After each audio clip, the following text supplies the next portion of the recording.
Welcome to Girl Please, where we dive into real conversations, real laughs, and real life.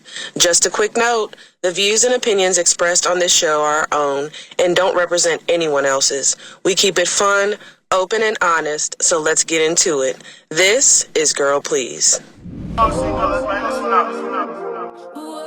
Welcome back to another episode. I'm your host, Jessica. I'm your host, Carmen. And this is Girl Please, the podcast. I swear I'm breaking bad. Oh yeah, best believe you gon' come correct. Oh yeah, just to let you know you can't take my soul, but you did to me. I swear I'm breaking bad. Okay, you guys, we're gonna start as usual with our wind down. And first, before we do that, we're gonna introduce or allow our guests to introduce themselves. Hello, I'm Jamisha. And I'm Chantel. And we're so excited to have y'all. So excited. So today we are going to try a rosé. It is from Barefoot, and it says it's delight producing. So we're going to try and see what's Let's in see for how it. sweet it is. How sweet are you? How sweet it is to be loved by you. Look at you. Starting already. That's okay. Let the games begin. Right.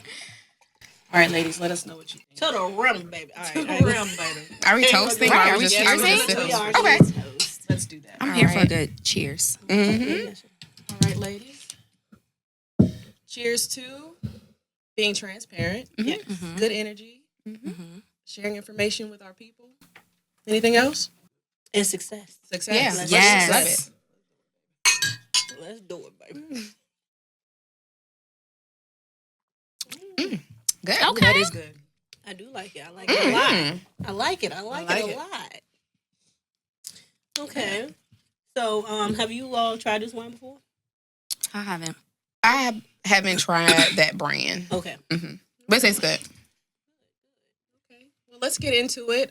Today we wanted to discuss a lot of things, but the ladies we have today are particularly experienced when it comes to maternal health as well as mental health. So if we could, let's start with Jamisha. And if you would like, if you could share your story with us and how you arrived at someone who is an advocate for NICU awareness. I arrived as someone that's been a NICU parent, totally not prepared. I had my daughter at 30 weeks. I was 7 months. Abruptly, I developed preeclampsia. Before I never really heard anybody talk about preeclampsia. So when my doctor had told me that, they had I had protein in my urine, I wasn't really like for sure. Because you say protein, I'm thinking like, what do we think about when somebody say protein? So I'm like, well, what does that? Yeah, right. Chicken. I'm like, okay, am I not supposed to be eating, certain things? So, it wasn't really broken down to me of, okay, what preeclampsia is. And I feel like with women, I feel like that should be awareness because I feel like we don't really know too much about it. What's your take, Chantel, as far as preeclampsia? Well, I mean, just Black women in general. Like, we already have such high risk of having maternal problems in pregnancy. Like, there's high risk of early delivery. There's higher risk of preeclampsia. So just you being Black by itself was already a risk factor against you before you even got pregnant. Can I interrupt? Because Chantel did not use her titles. And I would like Chantel To give out the titles. to give baby. us, because she's not speaking just out of, just speaking. She's speaking She from is education. highly educated. Yeah, so please give us your titles, ma'am. Family nurse practitioner. What were the other ones? Oh, girl, that's too much. MPMF, whatever. MSN, APRN, IBCLC, Yes, ma'am. FMPC. Yeah, I just wanted to make that clear for the viewers, okay? We have an Yes, ma'am. experienced lady here, okay? Yeah. So you can go on about your story. So what was next? And so I would be back to bring it back. Okay, so I went in for that doctor's appointment, and for there on, I was having 2 weeks, going every 2 weeks to get ultrasounds, just to make sure everything was okay, and getting my blood pressure taken. Beforehand, I didn't have high blood pressure, but then it suddenly developed. So that was another thing as well, was having the gestational hypertension. I'm saying that right? Gestational. Okay. with being pregnant. So they was keeping a lookout for me, and I went in just for a regular doctor's appointment, and my lungs wasn't sounding right. So my doctor told me to go to the hospital, get admitted, and it was just going to, watch me over a 24-hour watch. And so they gave me a shot that's supposed to help lower my blood pressure. Chantel, do you know what that shot is? Girl, probably labetalol, but... Okay, I mean, because, I don't really, at that time when your heart is racing and you don't know what's going on, you're not really listening at the terms of what is what. There's a lot happening, because they probably give you a steroid shot, too, to help with the baby's lungs. Yes, I only received that one steroid shot, because I got that as well. But I know they said you're supposed to receive it twice, but I only received it once, because by that night, I went in at 9. By 8 o'clock, I was being told that I had to have a C-section and have my baby. And try not to get emotional. You're in a safe space. Yes. I was getting emotional. Okay, so it's a lot, right? It's okay. It's all right. Okay, so I was nervous about that. So I called my mom, and this was at Johnson Willis, and I told my mom, and my mom came, and then my daughter's dad, he was there as well, and I wasn't really trying to have her. I wanted to wait. And the doctor came in and was just like, well, if we waited, then, my health was going to be at risk of, dying. So it was like it really wasn't, a choice. So I ended up having a C-section. And then, like, right after, maybe we did do skin to skin for a while. And then it's like, okay, well, after you finish, you go up to the room, and then, at that point I have the doctors in there coming and telling me that, and it's like I can't really remember everything, but it was just saying that they had to transfer my baby to VCU. I can't really remember like what they would say because I was, of course, dosed up or whatever the case may be, and so around 3 that morning, I was able to, hold her for all of like 15 minutes before they transfer her. And during that time, after they still was, I was still on a watch. My blood pressure was still high. So I still was at Johnson Willis for additional 3 days. Well, not seeing my baby, I don't know nothing of what's going on. I didn't see my child for 3 days. And then while I was there, I'm getting doctors calling me saying that my daughter have to go into surgery because she had a TA fistula. I don't know, this is all these things that goes at you, and you're like, what is this? You don't have nobody I have nobody to like tell me what things is going on. It's like, okay, well, your daughter needs surgery, and I'm like, well, what in the world, and I'm like, I haven't even seen her, and then let alone surgery. And they reassured that it wasn't, it was gonna be a procedure. That, she would be okay. And, and I was like, okay. So we did the approval over the phone.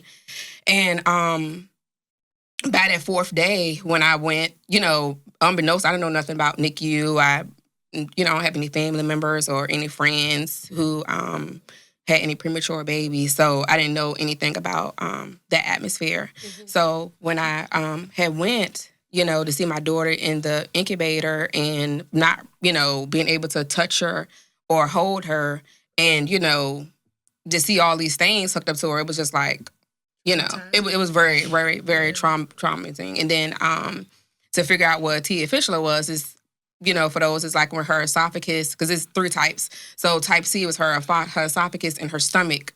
Wasn't connected. Mm-hmm. Okay. So what did they do to help her when it comes to that? So what was next was that, and this is something that I would tell NICU parents if you have a premature baby, is like you have to like take control, because if not, you'll just spend days, which at that point you would spend days and days, like just not, just waiting. Yeah, for information. But I mean, she was on fentanyl, and I was told that it was like a little bit of fentanyl that, won't hurt her, but it's like, okay, well, in your mind, you're like, okay, well, my child's on fentanyl. You just think about all these things. And it's an infant at that. It is, yes. And then she was also premature. Mm-hmm.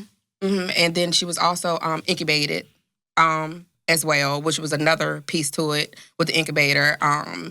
And I say maybe 2 weeks, they did try to take the incubator out. What's the term for that? Oh, Chantel? she was intubated. Intubated, yeah. And then they tried to extubate her. Yeah, they tried to extubate her. That's a whole nother language in itself. Yes, Right. I know. Yeah, it's like all You these speak terms. 2 languages now. Right. Yeah, And I'm just right. like, it's 2 languages I didn't sign up for, but it's like you just, but they tried to extubate her and she had failed. They had to intubate her back because she wasn't able to breathe on her own.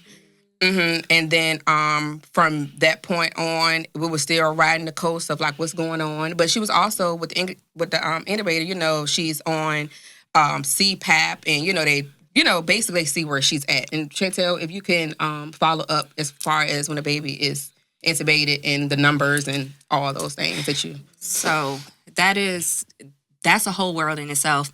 I don't work in neonatology, so I don't know all of the things. But basically, when they're intubated, they have a tube that is going down into their lungs and is breathing for them. And then the different things, when you talk about like CPAP versus PPV and all those things, it's just basically what they're doing to breathe for the baby, how much effort they're doing. So basically, she was just having some extra lung support to help her breathe. But her lungs probably weren't, because she was so premature, probably weren't healthy enough to be able to support her breathing on her own. Yeah, and that was like a hard thing to, process. And then when it came to actually holding her, because, nobody tells you, okay, well, that's another thing, like different nurses, and I know we've been hearing about it in the news and all these things. When you're in that world, different nurses have different characters. So you have some nurses that, when I'm in there, that will be like, well, you can wash your baby and you can change your baby diaper and you can hold your baby. And it's like, I didn't know that for a while until I had that one nurse like, oh, yeah, come and change your baby diaper. Because many people don't think that they can even speak up or have their own thought when it comes to, their baby and that whole experience. And it can be really crippling for some people. And it can get in the way also of your bonding with your baby. Right. Because like you said, the skin to skin is very important. Yes. The baby smelling you and nursing and all of that. And I'm sorry you had that experience. I had an experience that was not as severe by any means, but to have to do an emergency C-section, have your baby taken in another place and you're in another place. Right. It's a lot. It's very traumatizing. And you feel like almost like you've been robbed of your experience. Right. So I get how that feels. Yes. Just on that level. Right. Yeah. So at this time, who was your biggest support in that time period? My biggest support, other than like, my mom and the support from the hospital, I would have to give it up for VCU because they had everybody there. They had the therapist. They have a caseworker. They have a social worker. And they, then they had the chaplain that, that came in. So, but a lot, honestly, was just God. Because I when I look back on my journey, I'm like, okay, I don't know how I did it. I really don't know, how I did it. But I just I have to stay strong for my daughter. I had to. So how old is your baby now? How is she? Now she's 15 months corrected, 17 months adjusted, and she is doing wonderful. She is surpassing for all the odds that was against her. That is amazing. I love that. Yes. Me too. Sometimes we go through things and it's not the best, circumstance to go through, but it helps you to help somebody else. Yes. That's what it's all about, really. Yes, it is. Yeah. Because somebody else may not have been strong enough to go through that. Right. But you was. Right. You know what I'm saying? And now you're here to, give your story to the world.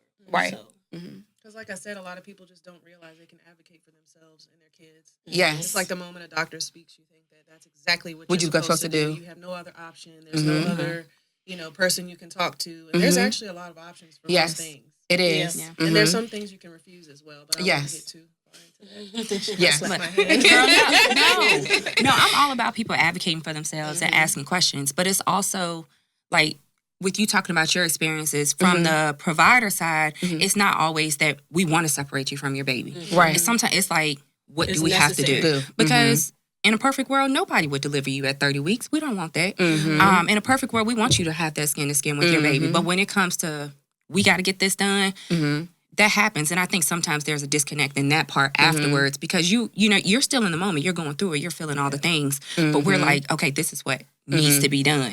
So sometimes I feel like that kind of sets it off on a bad start because you don't know why this is happening. You just know the things that you don't have while we're doing all of these other things, the things that need to be done. Makes sense. Yeah. I think that some hospitals have like a patient advocate or something like that. They do. Or a social worker. They do. A lot of times I think the piece that's missing is the communication between the doctors or the team of people that's taking care of the baby and then the parent. Because like you said, the doctors are going to do their job, the medical side of things. And sometimes I do think that they lose sight of how important it is to bond. You don't get that back. Yeah, like what you're going through. Never get that back. That first day or 3. Yeah. Where you need to hold your baby, you need to connect. I didn't see my daughter for hours. I didn't even know what she looked like. Right. So, I mean, they could have brought me any baby. Right. That's right. I'd be like, oh, okay, she's cute. But we know today. We know today. Oh, yeah, we know today. Twin, where you been? Yes. And it's a grieving process too. Oh, yeah. There are a lot of things, even though, your baby is here, right. there are still processes that you grieve. You grieve not being able to have a full-term pregnancy. Oh, yes. Some people grieve not being able to have a vaginal delivery. Some people grieve like, why was my baby not healthy? Right. And that's very true. I went through that and talking to a therapist for a long time to get me through that grieving process because other than me being pregnant in my family, I had 2 other family members pregnant. And we was also, it was like, okay, my baby was initially supposed to be born October 27th. She came August 21st. And then one of my other family members, their babies was be on October 21st. And then the other one was in November. So it was to see everybody have healthy families around me and have their babies. And although I was happy, it was still triggering because I mourned for having my child, and not me having to, spend my time in a hospital in a room for 4 walls. But that became a norm for me, like reality. That's what it came. It's just being there. I'm really happy to hear though that you spoke to a therapist because, especially with the dynamic of having other family members who are awaiting babies, bringing their babies home. I mean, how do you express to other people right. that you feel disappointed or you feel hurt or you had your own things you were looking forward to that you didn't get to have, and then also allow them to be happy in their moment? Right. I'm sure that was tough because sometimes you got to take that trauma and that need to discuss things outside of people you love. Right. Because you never know how things will come across. Right. And you were deserving of having that time, to talk about it. Yeah. And even if things were kind of, unreasonable, even, right. maybe thoughts that you had or emotions that you dealt with, right. Nobody can really understand that. Exactly. So I'm really happy to hear that you did that. Probably made you a lot stronger. For your daughter. It really, really, really did. And then another thing that I would like to bring awareness of is a lot of things that helped me through is that I went on Facebook and I typed in search of Google with what was going on with my child. The T fistula or her type C, I went and found, and it's groups that you think, okay, because you don't hear nobody talk about it. But I had joined that group. I got so much learning experiences from other parents that went through the exact same thing, And then as far as my daughter ended up having to get a trach, because that was like the middle ground when I was just like, okay, hold up. I'm going to do my research first before we take this route. Is when they brought up about the whole trach. And at that point, there's another thing. I knew absolutely nothing about a tracheostomy. Knew nothing. I never knew nobody, no friends, no family, And then when I asked I remember I asked the nurse, like, what easing the trach? I mean, all she told me was that basically it's a hole. They put it in your neck. It gonna help the baby breathe, and she gonna thrive. And that just wasn't enough for me. Right. Like she was just like, okay, well, your baby get to be a baby, and I felt like they was trying to push, okay, this trach, and I just was like, okay, hold up, let me see what other options first before we do to having a trach.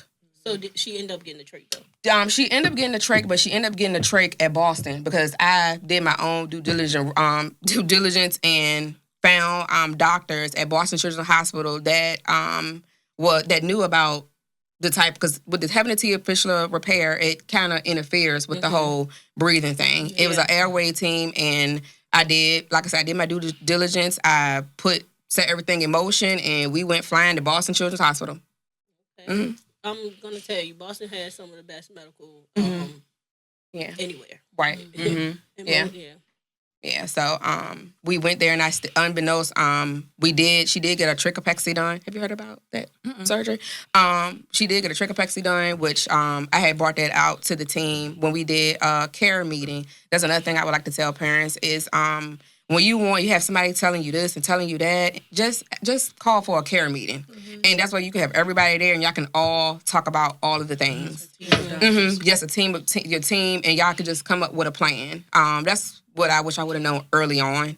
And therefore I think that, she wouldn't have been impatient for so long if I would have pushed, for a care meeting. But she got a trichopexy done. I did my due diligence of learning what that was. And basically that's when they tack her airway, her esophagus to her spine, and it keeps her main airway open.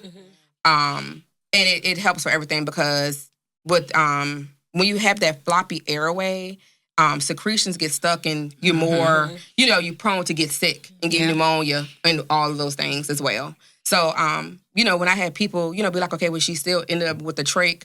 I'm like, okay, that's fine. But that surgery was a big help because I don't think that Amira would be where she's at if she didn't get that surgery done in Boston. So what do they expect for her moving forward? Do they have a timeline as to if this is something she'll have to live with or if this is something she has to do until she reaches a certain age or weight or anything? What they said is that she would just basically have the trick until she grow. It was her lungs. It was like her lungs just needed to. Develop. She just needed to grow. She needed to develop. Okay. Well, that's great. And we go back to Boston at the end of March for our follow up. So I'll see what is from there, but. It's not as I know some people see a trach and see trach babies and you're nervous and you're scared and I was and you have to learn all the things, but it becomes a norm and she is able to do anything any other baby is able to do. She just have this to just help her breathe, But it took me a while to get to that point because you go to, oh my God, why my baby have to have a trach? What is this? What is this going to do for her? Well, you go through all of those things in your mind as well. I think we expect our babies to be born perfectly. Yes. Yeah, and we all do. Nothing to go wrong, and that's just a lot of times it's just not the case. But I think it's awesome that you advocated for her. Yes. That you did your research. That you found like support groups. Right. I know Facebook is great for that. Yes. Like, any type of issue or whatever you're going through, like with medical things. Yes. There's somebody else, hundreds of other people who are dealing with the same thing. They're happy to share their experience and help. So thank God for technology. Yes. But I will say, I'm glad that you took what you learned and brought it to your team because so often people just take it for what it is and everybody's situation is different. Your daughter may have had something different than what another person's child may have had, which might be why her treatment plan is different. But people don't always understand that. They so often want to come and be like, my cousin had such and such and such and I want that, when that might not be appropriate. Right. That's definitely true. So even I love that you advocated, but you also still included the team. Yes. Good for you. Yeah. I'm happy for you too. I'm proud of you as a mom myself. I didn't have to, go through what you had to go through, but just hearing your story and knowing, how I'm knowing how you felt in that time period. I'm sure it was very tough, and I'm sure it was times where you wanted to, just ball up and cry. Yeah, I'm sure you did. Yeah. And I'm just glad that you kept it together. Yeah. Some people don't. Right. So let's toast. I don't know if this is appropriate, but let's toast Yes. the baby. Yes. Baby is thriving. Yes. So let's segue a little bit, Chantel. Let's talk about your journey. How you arrived. What made you want to be a nurse practitioner? What made you, there's so many nurses in our area, CNAs, nurses, which are appreciated. But what made you push past that norm, if you will, and get into studying to be a nurse practitioner and somehow accomplishing so much at such a young, ripe age? The struggle was real, I'm going to tell you. But I don't know. My mama said since I was 4 years old, I had always said I wanted to be a doctor. So I didn't start out wanting to be a nurse practitioner. I wanted to be a pediatrician. So it's very interesting that I ended up here. But life happens. I got pregnant and, things happened. So I decided I would go back to school for nursing, and I just fell in love with it. Like working in the hospital and seeing the interactions between doctors and patients and nurses and patients is so different. We get such a different side of the patients than the doctors do because they're in there for like 10 minutes. Right. So then just taking those experiences, and then also, you know, we're from a small community. So I've been able to be a patient, and I've been able to work in this setting and just see we need people that look like us to take care of us, to listen to us. And I was like, let's just do it. Let's just move forward. Let's take that passion that I had initially for medicine and wanting to be a provider and take the next step to be a nurse practitioner, because I have so many patients that are like, I would rather see a nurse practitioner. Yeah. I'm like, because, you know, we top tier for real. Right. But you actually listen to the patients. Yeah. Yes. It's more of a collaborative experience than a doctor just walks in like, okay, what do you need? Right. And I think it's because, Flat. right. But it's Yeah, because talking we've about. had that time at the bedside where we've seen patients be patients. You know, doctors, they go to medical school and that's it. You don't have to have any experience before that. For to be a nurse practitioner, you have to be a nurse first. You have to work as a nurse first. I didn't know that either. Yeah. So we're like the only providers where you have to work in the field first. PAs don't have to. Doctors don't have to. EMTs don't have to. Interesting. I did not know that. So we have to work as a nurse first, and then you can go back to school to get your NP. Now, how long of a time you have to work, they don't have that set anymore. But just the fact that even while you're in school, that's time that you're spending at the bedside. So, you know, and then like the different specialties. So I just felt like it was a need, and I felt like I could help with that need. And I love medicine. I love all things medicine. I believe it too. Girl, You've been doing this for a while. I love it. Oh, wow. Very smart. I don't know. I mean, it was times that I reached out to her and said, like, I wanted to do nursing. And, girl, You can do it. It's not for me. I can do I don't it, know. but, baby, You can do it, though. school stressed me out. I'm just... The school. And it doesn't stop. It doesn't stop. I'm constantly like reading articles. I'm learning about new meds. My patients will come to me and be like, well, what about this? And I'm quick to tell them, I don't know. Let me look into it. Right. And I'll get back to you, because it's just constantly changing. And just, you're never going to know all the things. Like with me being family practice, I tell my patients all the time, that means I know a little bit about a lot of things. Right. That's true. So it's just, the learning never stops. So my question to you is, how did you reach this point of success with baby? Oh, girl, I might need a drink on that one. You know what? You know what? Yeah, go ahead and fill my cup on that one. Refill your baby. Because it was not easy. I will say that. Trying to go to school, trying to work. Like, I literally would have 22-hour days some days. I'm going to school all day, driving to school, you know, being in class all day, going and waiting tables, bartending at night. Getting home at 2 a.m. I gotta be back up at 5 to get back on the road so I can get back to school. It was definitely a sacrifice. And sometimes it makes me feel a little guilty because of, I feel like, the sacrifices that my son had to make at the same time. Because, you know, I felt like I'm not here. Like, he's doing these things and I can't be here. And it's like, you think about the end goal. I want these things for him. I want better for him. But still, you think about all the things that you're missing in that moment. So the mom guilt was definitely real the whole time.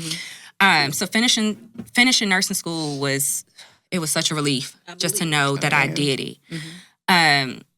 My family supported me a lot. They would watch him while I worked. You know, they would help watch him so I could study. Shout out to y'all. Shout out to the village. To my family. Okay, Yeah. shout out to the family. Shout out to the village. At the end of the day, we need that. We need that support. I mean, if you didn't have that, how hard would it have been? Right. It would have been even harder. Yeah. And when you're sitting in class and you listen to these folks talk about, oh, you know, I got to go home and study and do all these things, but I don't have all these other things to do. I'm like, girl, I got to go home. I got to pick up my kid. Football I gotta practice. Right. I got to get him to these places. I got to study. I got to work. Yeah. I got to study while I work. Yeah. And at one point, you was working 2 jobs, right? Yeah. So That's why I tell you all the time, talk your shit. Yeah. okay. Because you're so humble Mm-hmm. and don't realize how much you've accomplished. accomplished at such a young age. Sometimes I don't think about it until people every now and then say stuff about receive. it. Like, we have to get better about receiving our compliments, whether big or small, or whether we feel like we've accomplished a lot or not. I think we should get better as women at receiving compliments, because you do that every time I compliment you. Are you sure? Right. So, I think receiving compliments is important. Yes. You know, we've all been through so many different things and so many different experiences, and they feel big and small depending on who you talk to. Right. But they're still real. You know, we're still real people. But the crazy thing is, I'm always telling other people to celebrate themselves, Yes, congratulate themselves. You do that. So how do you? But I don't do it. I'm always, people are like, oh, you did so much. I'm like, me? But I think sometimes we're conditioned to feel guilty, or like we need to humble ourselves when it comes to accomplishments. And I just don't think so, you know. And as a Black woman, as a young Black woman, what an accomplishment. You know, what?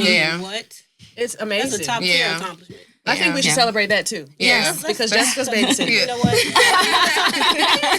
Me too. I'm babysitting as the well. bottom of our bottle. You didn't even toast. You Let's toast. Oh, look, sorry. That drink. Girl, because when you made me think about it, I thought about all the hard work. Yeah. Toast to that. Toast to that. Just toast to you know, women just congratulating each other. Also trying to get better about receiving compliments. I'm the same way. It's awful. But you know, it's nothing wrong with it. Yeah. It's not. No, There's not at nothing all. wrong with it. No. I think it makes you rich in the spirit to be able to do that, but also be able to do it for others. Right. So I would like to know, like, what made you want to have your own practice in your own community? Because you can go to any hospital, you can go to any other doctor's office. What made you want to start your own business in your own community? Because I love my community. Like, I went on a couple of interviews, and just the things that they were telling me, like the number of patients that they wanted me to see, the time limit that I had to see them. And I'm like, I know the community that we live in. We're in a rural community. We're considered a medically underserved area.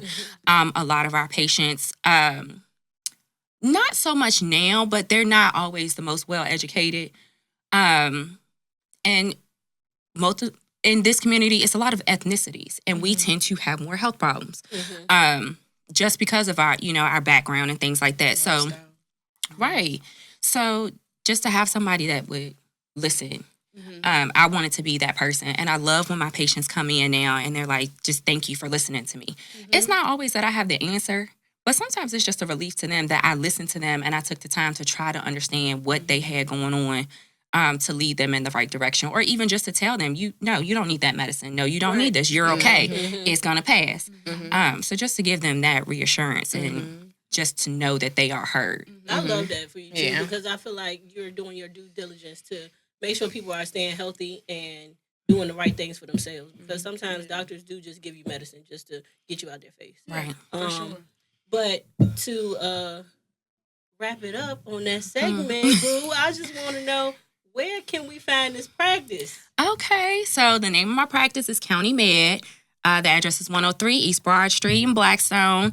You can find us on Facebook. You can find our website, countymed.org. Book an appointment with us. We do telehealth. We do DOT. We do family medicine. Come see us. Yes. I love all the people. Yeah. Yes. Okay. I'm about to be one of your new patients. Girl, come on. Come on. Same thing. Come on. I love my patients. Okay. All right. And they love you, I'm sure. I'm a talker. I tell them all the time. Y'all know I like to talk. Right. Talking is good. Yes, it is. Because you want to feel comfortable with who you come in this, you want to feel comfortable. I think that's the number one. And just to remind them that providers are people too. I think sometimes providers forget that. Okay. We are people. I have gone through some of the things that y'all are going through, so don't feel like you can't talk to me. Right. Well, usually that's the energy, honestly, is, you talk to a doctor or provider or whatever, and you feel like they think you're dumb. It's just like they just want you to shut up, just here, take this medicine. So it's awesome to know that you do that with your patients, because I think it's a much better feeling, because I have experienced providers that are open and listen to me, or how I speak about my child or whatever. I'm with them every day. Like one of my kids has asthma. You can't possibly tell me what her triggers are, or you can't possibly tell me. I can tell you 3 days before she has, an episode. So if a doctor listens to you, over and over again about a situation, it's nice to know that they trust your judgment with your own child. And they sometimes will go off of what you say, and that's helpful and encouraging. So, yeah, I agree. Yeah. Do you think you'll ever want to go down the pediatrician route? I don't know. Since that's what you initially wanted to do.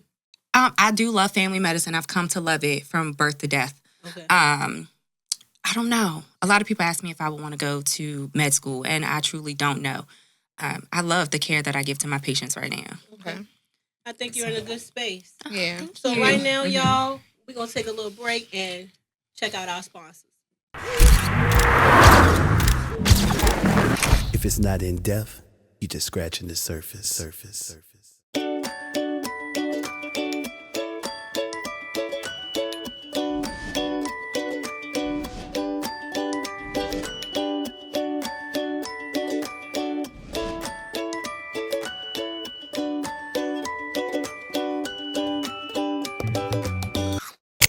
What's going on, listeners? Before we jump into the next section of the podcast, we want to take a second to thank our incredible sponsors, No Label. At No Label, they believe in more than just clothing. We believe in empowering individuals to embrace their mental health journey while fostering a sense of community that thrives on understanding and support. Not only do we create stylish clothing and comfortable streetwear for everybody from men, women to children, but we also support our community through a variety of mental health resources and mental health advocacy. We provide vital mental health support in the home, school, and community settings. Our mission is to eliminate stigma surrounding mental health to encourage open conversation. So when you choose No Label products, you're not only getting fantastic apparel, you're contributing to a movement that promotes mental health awareness and support. Together, we can make a difference. For more information, please visit our website at www.ihavenolabel.com to explore our empowering clothing line and discover more about the mental health support initiatives that we're doing in your communities today. Now let's get back to the show. So now that we're back, we're going to move into something a little lighter. We're going to lighten the load for y'all. Ain't that right? Thank How y'all you. feel about that? Yeah. All right. So what we're going to do is we're going to talk about relationships. And how Is you that lighter? feel. Is that lighter? It can be. My cup might need to be a little heavier for that. Bring the wine, baby. Bring the wine, baby. No, but seriously, I'll start with you, Jamisha. How do you feel about relationships? And how it has affected you over the time period that you've had relationships from the beginning to now? Well, initially, with my daughter, my focus was mainly on her. Dating was nothing that I was looking for. It was nothing that I wanted to spend. When my daughter got released from home, but it was all catching up time. It was all spending that one-on-one time, not being in the hospital. It was getting to know her, getting to know, me. So I didn't have any, I just wasn't looking for someone until, it's one of those things that that just happens and it just, happens. It was something I was looking for. It was something that, that just happened. And initially the person I am dating now, what, I think was one of the things that, I have loved about it was that, just stepping back, looking and wanting to learn. I think that's like one of the things, like wanting to learn, wanting to know. I love that. That's just took it, just because you have some people that, don't want to learn or don't want to know. It just, might just want to, boom, boom, boom, or, Donnell Jones, knock I love it. Right. But it's just like, just taking, just actually wanting to know all the things and just knowing that, okay, well, like with any other mom with their children, you gotta, you have to accept my child like you accept me, accept me, and it's a priority. And with my child come with a little bit more because she have medical, she has some medical things as well. So it's like, okay, well, you just can't leave her with anybody, or I just can't. Nowadays you don't want to leave your child with anybody now with everything's going in the news. But so that was the main thing as far as like just getting to know my child, knowing all the things, and stepping up. So what was the conversation like, when it came to the challenges that your daughter has? If you even want to call them challenges. It sounds like she's thriving, but there is a difference, obviously, when it comes to her care. So what was the conversation like whenever you decided to introduce your daughter to the person you're dating? Well, I told her, I went through, and like I explained with y'all, just about the whole process in itself, and the things that you have, like, a trach, and just all the doctor appointments that we have, and the therapy appointments that we have as well, and then just with her taking the point beforehand, just saying that she took the point herself to look it up herself, which I didn't expect, but just taking upon yourself to do your research yourself was like, okay.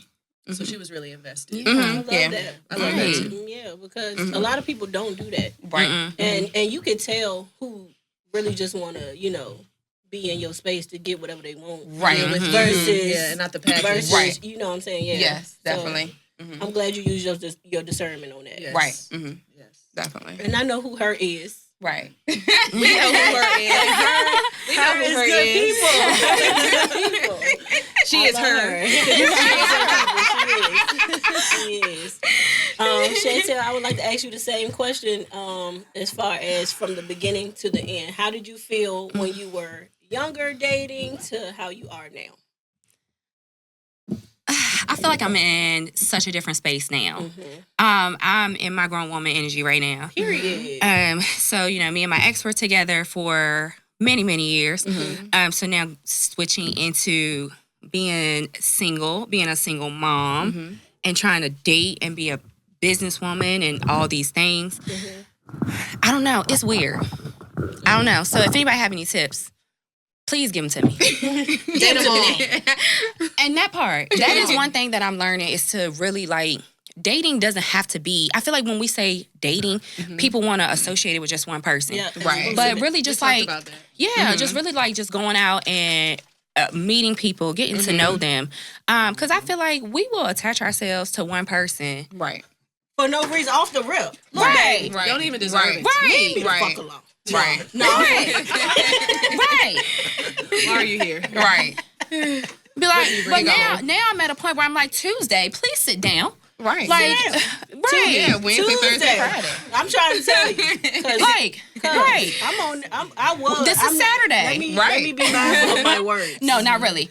But, but no, like, I definitely have enjoyed, I don't know. Because sometimes I be tired. And having to have several conversations be a little tiring. No, for real. But getting to know people has been really interesting because it's given me a chance to know what I like and what I don't like.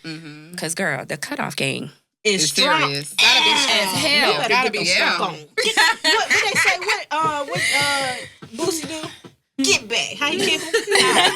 Get back. Get your ass back. But yeah.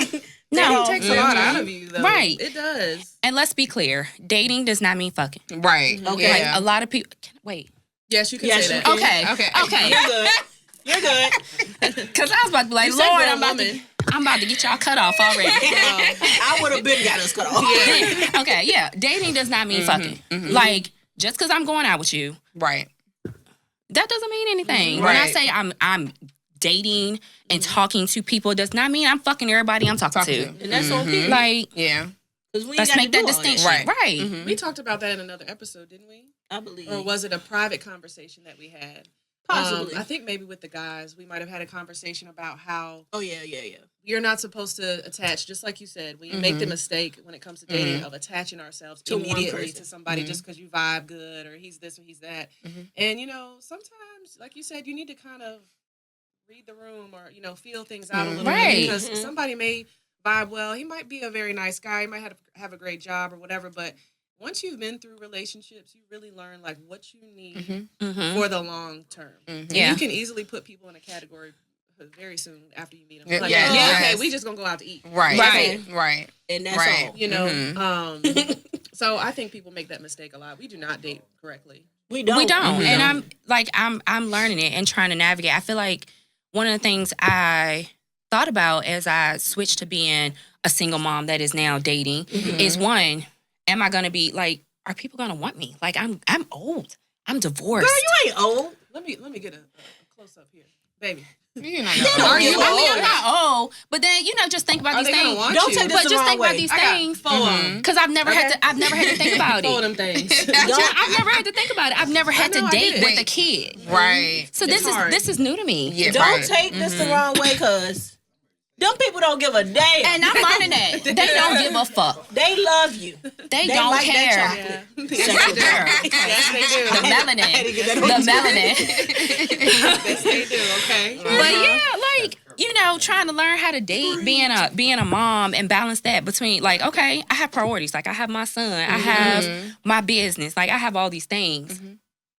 But I'm getting there. Don't you think there's a double standard when it comes to dating, when it comes to moms Yes. and dads? Oh, Yes. definitely. Yes. If a mom dates, you're basically, you're a whore. Right. Because when you outside shaking ass, you're a whore. Mind your business. My son is good. Yeah. Right. Mm-hmm. Because you do so And I'm much not going of to the introduce my sacrificing. son. Right. I mean, your son. Right. Right. I know I'm what not you're going to saying. introduce my son to something that's not. Not going to But go that's anywhere. I feel like that's a thing too. Like, because the people that I have talked to, my son has not met anybody. Right. And that's because when I do bring him around somebody, I want to know that it's a person that is going to be good for him as well. Like you Exactly. said, somebody is good for your child too. Yeah. Because I'm raising a young man. Like I need a man that's going to show him how to, Be a man. be a man. Period. Yes, You have to ma'am. think about the effect that they're going to have on your kids too. But I feel like dads, they just be like, We can do it. Whatever. Right. It don't matter. Listen, I'm going to tell you something. It do matter. It matters a lot. Watch who y'all be having around y'all kids. For Right. real. Definitely. fathers. Okay, that's fine. Yeah, we can. Right. What'd he say? As long as they're being fathers. Right. not to say, let me not make Right. that, Right, make yeah. it seem like I'm saying my son's dad is not a father. I don't want anybody to misconstrue We're that. not Right, ruffling right. any feathers. We're not ruffling any feathers here. Today. Today. But yeah, I feel like men can introduce their kids to however many women, and it's okay. Oh, they say this is my friend. Yeah. But as soon as Exactly. And the kids know it. Y'all was playing hide and go get it in the backyard. Y'all fucking and the kids But know as it. soon as you introduce your child to a man, oh, you got all these men running in and It's out. always all these. You man. I'm like, All these. I thought all was pearl. This is singular. Right. I have one situation currently, Right. actually. that one didn't count. You're in That my one didn't business. count. Right. Do something My else. second marriage is really the only one. Okay. It's a double standard, though. I think, Yeah. but I think kids too, like they almost hold their parents in a high, or their mother in a higher expectation. You know, I think dads are kind of just allowed to do whatever. It's like no matter what they do, they're so amazing and they're so fun, and then moms just have it hard. Yeah. What? Yeah. Yeah. And that's not taken away from involved fathers. Let me go ahead and look at the camera now, so I don't have any issues. Please. Right. We're not talking about anybody specifically. Okay? Not specific. We're just saying. Overall, Yeah. it's a generalization about Right. the double standard, and I'm sure they go the other way too when Right. it comes to certain things. But we do have a hard job because I believe that whatever your children are exposed to, I personally feel like it's on me. Right.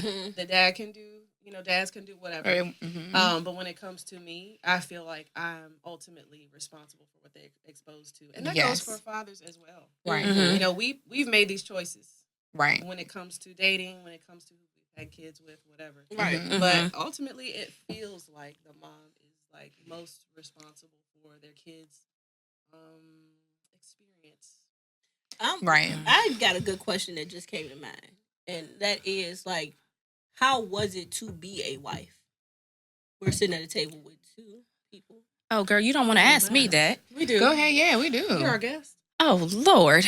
Drop the mic. Because I did hear you say that like your second marriage was your only marriage, right? But that was just Gonna be. Yeah. gonna be yeah, your gonna only be. marriage, Mm-hmm. right? So Same. you do have the openness to know that you are willing to get married again. Yeah. So how Absolutely. did you feel being married? I don't know. So, yeah, I would absolutely be open to getting married again, but entering into it in the right space. I can't necessarily say, I think we entered into it with good intentions, but it didn't. It didn't have that longevity that you thought in the beginning. Yes. Just Yes. because how old were you when you got married? Girl, we got married in 2020. So I was 30 Okay. Okay. For some reason, I thought it was a lot longer. because we were together for a long Yeah. Long time. time before you got married. Yeah. So you still kind of had that marriage element to the situation, Yeah. if you will, without the Without the Without the Papers. without the You papers. still had the role in the relationship that was very similar to marriage. Right. Right. Right. Mhm. Right. And I would do it again. Being older and knowing, you know, what I know now, and I feel like knowing myself a little bit better too, that I can enter into it a little bit better. I know what I will and won't accept this time. I know I can't say necessarily know what I'm looking for because I don't necessarily know what I'm looking for as far as a person, but just the type of relationship that I want to have. And then even, you know, circling back to dating with kids. Like when I think about a relationship, I want my son to see somebody love me the right way.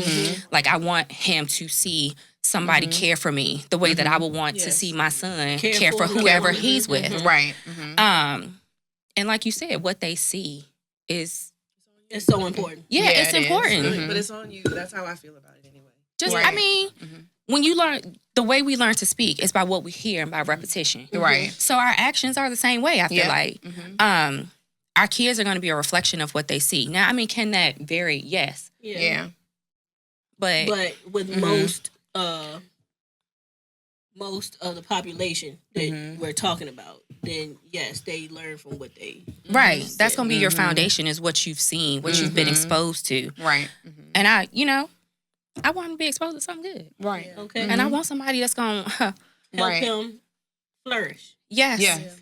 Intention has been my word. Right. Okay. Definitely. Intention is so important. Yes. Intention is so important. It's I like feel you like- go into a situation with like a game plan and what you want and also what you have to offer. I Right. think sometimes when we enter relationships or situationships even, a lot of times it's about like what that person can provide for us. Even if it's an ego stroke, even if it's a situationship and they provide us with time. You know, well, because I was about to say something. I'm glad I remember. The cameras are rolling. Everything has its purpose. Right. No, really. Yeah, and it I think does. that's important too when it comes to dating. It is okay to look at somebody and be like, yeah, it's not gonna work like long term, but you're cool. Like With we can right hang now. out. I just know that this is not gonna go for the long run. Right. And that's okay, you know, but I think communication and being super open about what you have to offer, what you want from the person is really important. Right.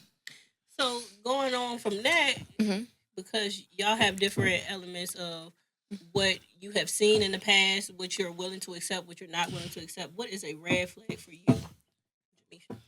Jamisha?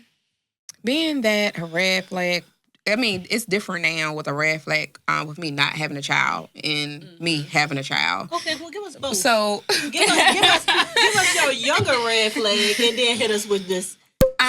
Okay, so the younger red flag will be off top of anything sexual. So that's a red flag because you already telling. And I'm glad that you're telling me, you know, from the get go what you're looking for. So if there's anything sexual coming off from the beginning, then it's a cutoff. Yeah.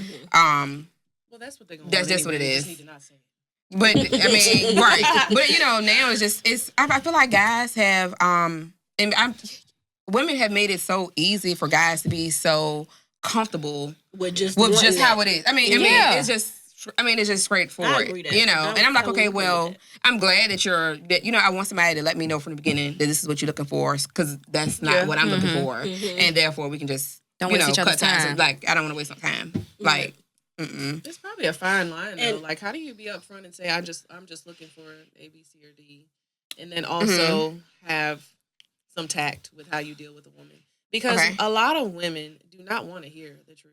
They don't want to hear that. They don't want to hear, I just want to sleep with you, or I just want somebody to hang out with and, you know, hang out with casually. I don't care to hear the truth. I want you to tell me. Can I just be clear? I don't care to hear the truth. Yeah. See, I just know. Yeah. I don't. I Just know, know tell I'm me not the going to truth. fuck with you. Yeah. After you say something crazy. Yes. Like, See, I'm with her. that's Tell just me me. the truth. I don't I'm know not lies. fucking with you. All right. Because I would be madder. Yeah. I would be madder off your lies. If you told me the truth in the beginning, Let me choose. right. That's Only person I can be mad off is my moves. Yep. Exactly. If you tell me, Right. if you fight and you say, well, look, I'm really just trying to fuck. And I'm like, okay. And I expect to make you the love of my life. And you're like, girl, I really just wanted to fuck. I told you what I Right. said from the beginning. Right. I can't be mad at that. A lot of women be delusional. I will say a lot of people are delusional when it comes to that. But, you know, for me, say what you say and say what you mean. Cause Right. I'm my cutoff game. What you say, cuz? Strong as hell. Yeah. I'm gonna kick your ass in your chest.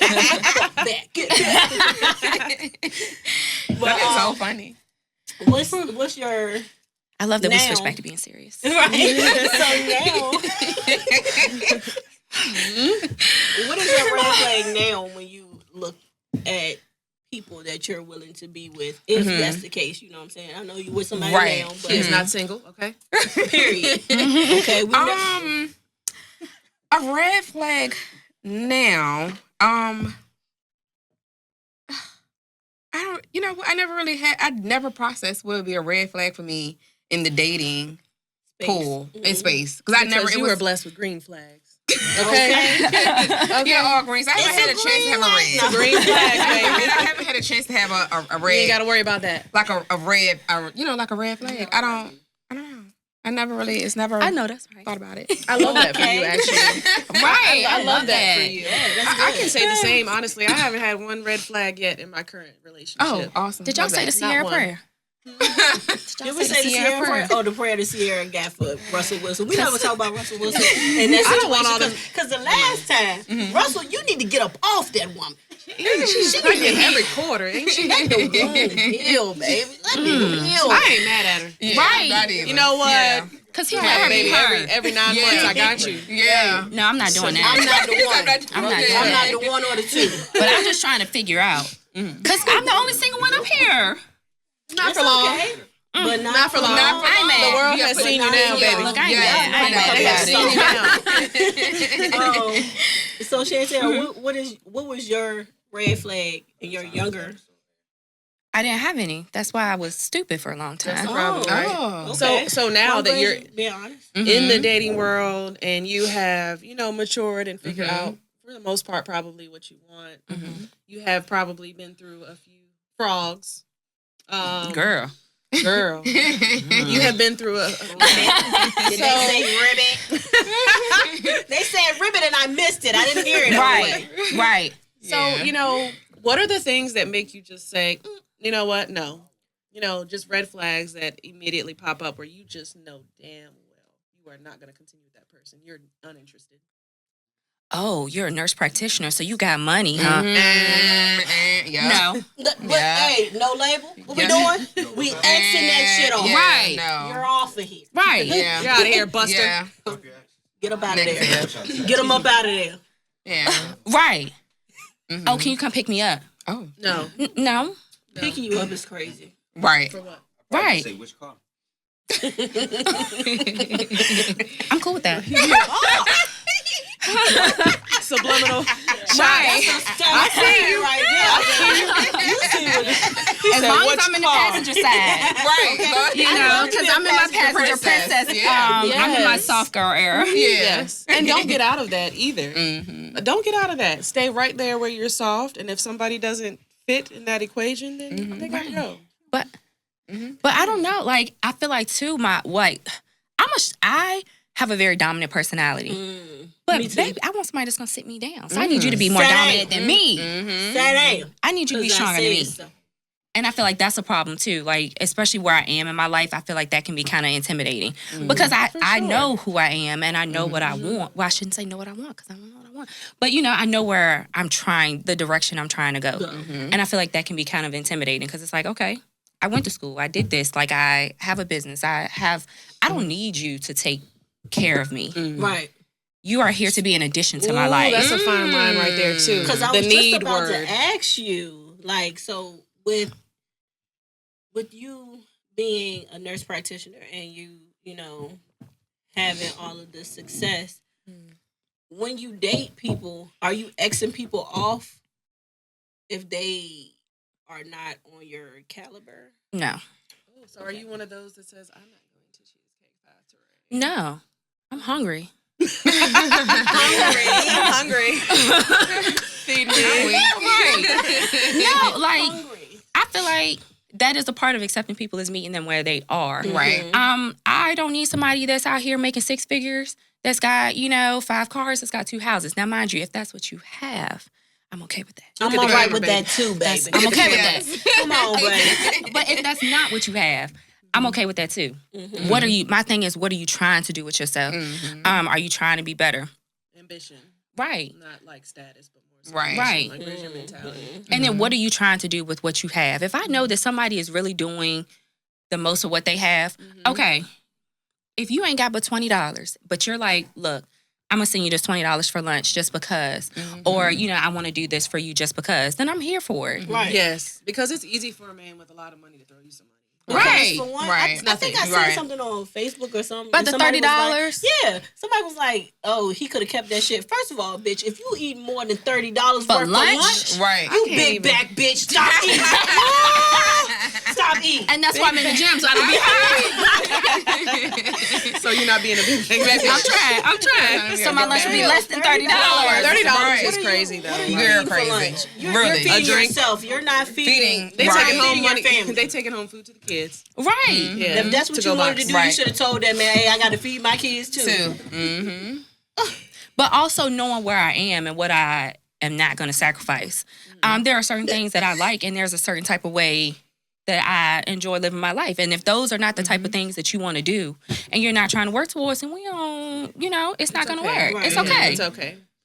I learned that too. Like, I think that I was trying to put people, mold people a bit when it comes to dating. Because it's like, oh, well, you have these few qualities that I like, or you're really fine, and, you know, we can work with this. But I had to learn, like, I don't know. People either possess what you need or they don't. Right. Period.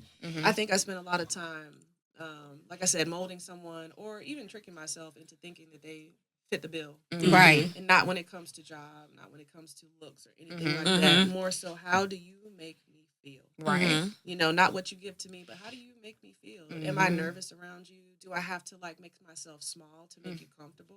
Right. Things like that. And that's what I don't I'm wanna not do. doing. Right. I'm not going to do it. I'm going to Yes. be goofy. I'm going to be opinionated. I'm going to be quiet sometimes. I'm going to be silly sometimes. Like, right. this is me. This is what you get. Right. Who I am. Okay. Right. So I've You been get in a what you get and you don't throw a fit. Right. Right. But also knowing that people aren't going to be everything. Okay. You know, people you're can't right be about that. everything. Yeah. Right. Because What we're they- not either. Right. But what you're giving me, is it enough for me? Can I live with your flaws? Right. Because that's a big one. Don't get... We need to add flaws in the segment somewhere. Flaws are relative, though. You know, they Right. are. Right. They are Yeah, they very are. relative. What are things I don't like? Right. Don't make me do it just because I can. Oh, well. That's a good one. Yeah. Yeah. And that's the energy I'm looking for. Just Yeah. because I can doesn't mean I want to. Right. Mm-hmm. Because I can take the trash out. Bitch, take the trash out. Right. Right. Because I look like, I'm about to Right. say, what do I look like? Taking the trash out, damn it. girl, I was outside trash out. changing my motherfucking tire. And I'm like, Putting air in the tire is cold. Right. it's cold. No. Right. Y'all better get... Oh, no. I'm not like, girl, literally, when I tell you changing that mother, getting it out the trunk, putting it on my car, jacking it up and all. Like, I'm out there doing these things. I'm like, where's my man? Right. Just because I can, don't make me do it. Right. No, Yeah. you shouldn't have to. Too. Right. It's like there's so much balance needed when it comes to man and woman. And as independent as we get, the wine is talking, baby. As independent as we get, as much as we can do, like you said. Right. Put me in a space where I don't have to. Put me in a space Right. where I feel like you are of some value. Because why are you here? I'm going to tell Why you. are you here if you don't have anything to offer? You don't have Right. anything to make my life easier. Because quite frankly, I can make yours easier. Right. Right. I can do all of the things. I can make you not have to think about A, B, C, and D, or you don't have to do your laundry. You don't have to worry about cooking. You don't have to do any of these things. But I shouldn't have to take my trash out. I'm not doing it. Chivalry. Yeah. It's not dead. It's not. It's dead. not. It better not Or at least be. in my mind. It's not dead. That's what I want. It's not dead. Well, So ladies, I want everybody to come to an agreement with the chivalry is not dead. Right. Chivalry is Right. not Yeah. dead. Don't make Let's your toast to woman that. do something. One last one. Yeah. Don't Chivalry. make your woman do Not something dead. that she don't have to do. not only your woman, but just your partner. Right. You Right. have a partner, male, female, whatever. Right. It's all about partnership. Ooh, Right. Y'all love that. Y'all That's see what I that? want. Do you like that, Do baby? y'all see that? Comment including the men. I like that. That's right. Include the men, folks. Now, I just want to say, this was an amazing episode. I am so happy that we had y'all Yes. as guests. I had a good I time. was happy to be here. Yes. Okay, y'all like the wine? Go Girl, ahead. yes. I didn't Go drink ahead 3 and drink glasses it. of Go it. ahead. You're feeling Fish it sexy up. now, ain't you, baby? Right. The Go ahead and fish it last toast, the last toast gonna be us bucking this wine. Girl, if I y'all had a ready for that? man, he might be in trouble. Y'all heard Oh, the that? camera's still rolling. They are still rolling. They rolling, baby. Thank you so much for being here, ladies. It was really a pleasure. Thank you for sharing your story and being vulnerable. Thank you for sharing your outlook on things and all of your success and experience. And I hope somebody takes something from this episode. Come back, y'all, and see us next time. All right. And this is the end of the episode. Girl, please.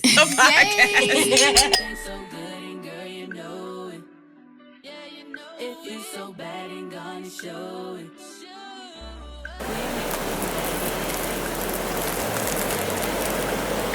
It's Joe Frost.